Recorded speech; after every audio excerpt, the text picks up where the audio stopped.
As I mentioned with the kids, we're in the middle of our stewardship season, and our sermon series is tracking along with that stewardship theme of building and building blocks, not unlike these. We are thinking about what it is that we are building together as we invest our time and energy and talents into First Pres. Last Sunday, we had our stewardship social at Cindy Shook's home, and many of you all were there, but for those of you who weren't able to make it, I asked them just as a little conversation starter to answer a question for me. I asked them to tell me, what are the pros and cons of Legos? Now, of course, the very first con, the very first thing anyone mentioned, the very big downside of Legos is that one lone stray Lego that you managed to step on. Go ahead, wince, we've all done it. It's so surprising to me every time I step on one of those things in my kids' playroom how something so small can hurt so much. This is such a common experience among us. This was even one of the traps that was laid for the bad guys in one of the Home Alone movies. Do you remember this? The kid litters the floor with Legos, and then we get to watch one of the bad guys writhing in pain after he steps on them. We can relate to this feeling. So this is the downside of Legos. But of course, the major upside is the creativity that comes along with them. You can take a pile of Legos and start putting them together, and the possibilities of what you can build are endless. I recently learned about an app where you can take a picture of a random pile of Legos, and the app will scan the picture, and then it will give you a list of the things you are able to build based on the random assortment that you have, and then it gives you the instructions to build all of these things. Isn't that amazing? Like technology being used in very fun ways. The possibilities of what you can build with Legos are endless, and so we are invited to be as creative as we can possibly imagine in our building and in our constructing. And this is perhaps why I was so drawn to this Lego theme when it comes to church and stewardship and building, because truly, I believe the possibilities of what we are able to build as a church are endless.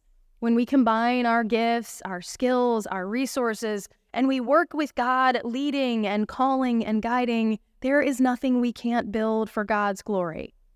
So we've got these pros and cons of Legos. We've got the real strong pro of Legos that are gathered together to build something remarkable. And then we've got Legos that are scattered apart and alone, and clearly one of these is better than the other. And there's a story I want us to look at in the Bible that goes with this idea of being gathered and scattered. And of course, that story is the Tower of Babel. Now, I assume that many of you were familiar with this story already. Often, the Tower of Babel is interpreted as God punishing the people for building this tower. The scattering is God's punishment. It's interpreted as a curse upon the people. But I'm going to propose a different way of understanding the text this morning. What if scattering is not punishment at all? What if we are not like Legos in this way, and that scattering doesn't have to be a negative thing? This story in Genesis 11, it begins after another well-known text, Noah and the ark. After the flood, after Noah and his family and all the creatures have made their way back to dry land, then Genesis begins to tell this story of the world being repopulated and resettled. So here we have this group of people who are migrating east and who are settling in the land of Shinar, and they decide to settle in this region and build a city. The text tells us they use bricks and mortar to do the work. And if we go with what we know about cities that existed in that day, it was probably a group of structures all kind of clumped together, homes clustered together, with a wall built up around the city. But then they decide not just to build a city, but to build a tower with its tops up in the heavens. And there are all sorts of people who have interpreted this story and that phrase, with its tops in the heavens, to mean that the people were trying to build a tower so tall it would rival God or reach God. But actually, in the Hebrew, this phrase, a tower with its tops in the heavens, just means a really tall tower. So there's nothing in the original language that leads us to believe that the people are trying to rival God or get to God. So if we're going to give them the benefit of the doubt, then we might ask, when you're building a city, Why would you build a really tall tower, particularly in antiquity? You built a tall tower so you could see out, so that you could see what was coming, so that you could see if it was enemies that were coming. A tall tower was a form of protection, a way to preserve your community. Then Genesis tells us why they build this tower. Verse 4 says, "Let us build a tower and let us make a name for ourselves." Now, that may just sound arrogant as all get out to us, because that's sort of a modern connotation we have with that phrase. But in Hebrew, what that phrase, make a name for ourselves, really means is so that we don't forget who we are, so that we don't forget our identity. So what the people are really up to here, it's not about arrogance at all. It's really more about fear.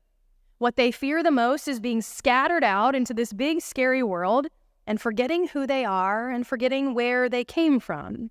And so they hunker down and they build a settlement and they build themselves a means of protection and they huddle up together in their little community behind their walls and they do what they can to resist being separated and sent apart from each other.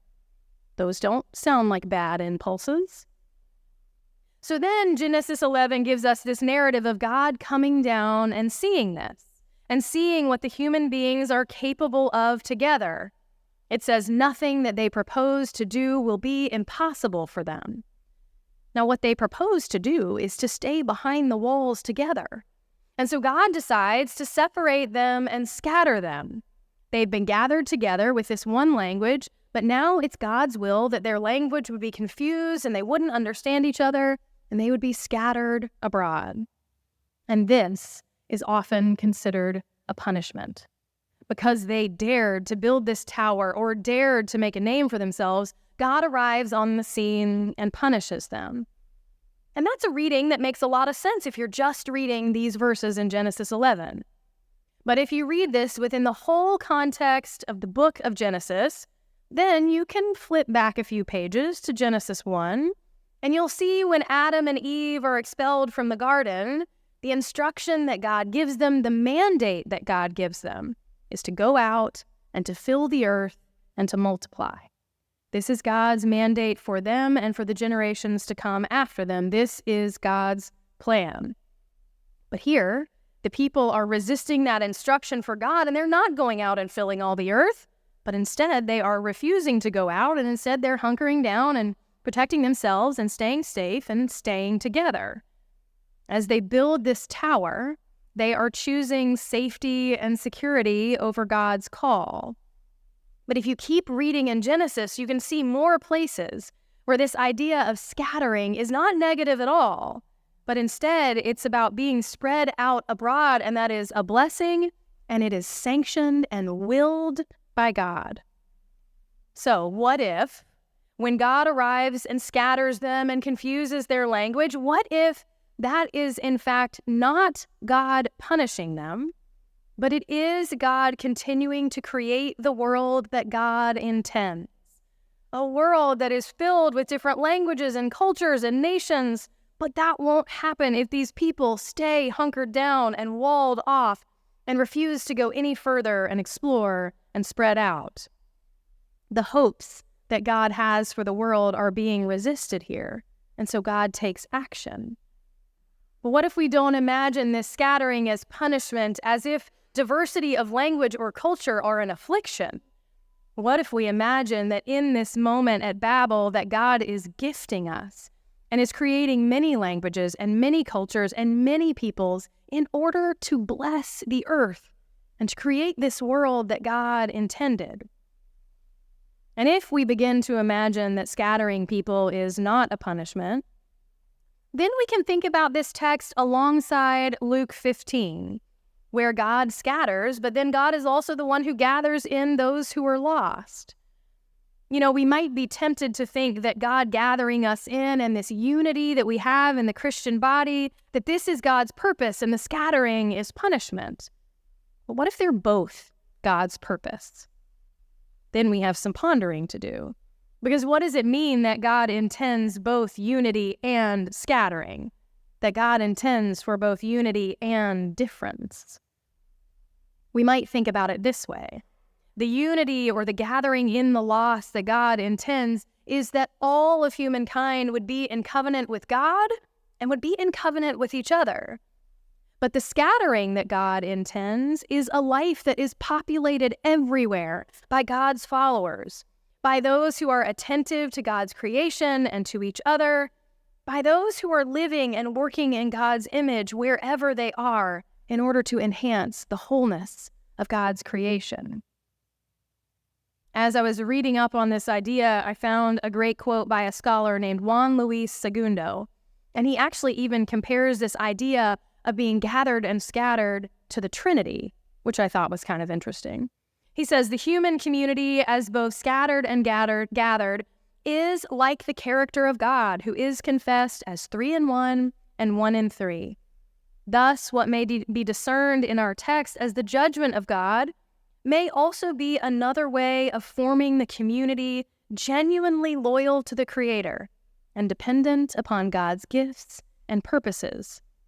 In such a community, there may be different languages attending to distinctive needs, yet the community is not divided in its primary loyalty. The story of the Tower of Babel suggests this different kind of unity that's being pursued by this fearful humanity, one that's working against what God has willed. And the goal of that unity was human oneness, which is not a bad impulse, right? But this is not taking into consideration God's promises or God's vision. It was a fortress mentality that was trying to survive on its own resources and construct a world free from danger, rather than living into this bold vision that God had set out for them. A vision that required them to have some courage and have some trust and do some scattering. Friends, as people of faith, we are called to be both gathered and scattered, to be united and sent back out, to not be afraid of difference or see it as punishment, but to celebrate it, to live into the unity that God wills and the scattering that God envisions. Week after week, we gather into this sacred space and we are together, a community of faith where we support each other and worship together and love God and learn together. But we don't bring a sleeping bag and try and spend the night and never leave. That might be fun for about 1 minute. And then I think we'd all be over it, right? We are not called to hunker down here where it's safe and where we're known and where we're loved. Week after week, we scatter back out, back into the world, back into our various homes and jobs and schools and callings. But what we do is we bring a piece of this community of love and grace and mercy that we have here, we take it with us out into those places. We carry our unity with us out when we are scattered, and we carry God's vision for the world with us. And we have courage as we allow God to use us for God's work in diverse ways and diverse places. We trust that even when we aren't together, the strength and the courage that comes in numbers, that comes for us when we are together, that goes out with us too, and it carries us through. We are called to be gathered and scattered. God is not punishing us by sending us out, and God is not punishing us by making us different from each other. God is blessing us and gifting us as we move into the world to live as God's followers and to carry God's vision for the world with us wherever we go and whatever we do. So friends, may we have courage. May we have courage to go into places where we're not huddled up safely behind walls with people who are just like us. May we have courage to build friendships with people of different languages and different religious traditions and different cultures. May we have courage to go out and be scattered and go into unknown places, but to carry God's love with us there. The building blocks of First Pres are meant to be here, but they're also meant to be way out there. We are called to be gathered in and scattered out. Both are the will of God, and both are blessed by God. May it be so. Amen.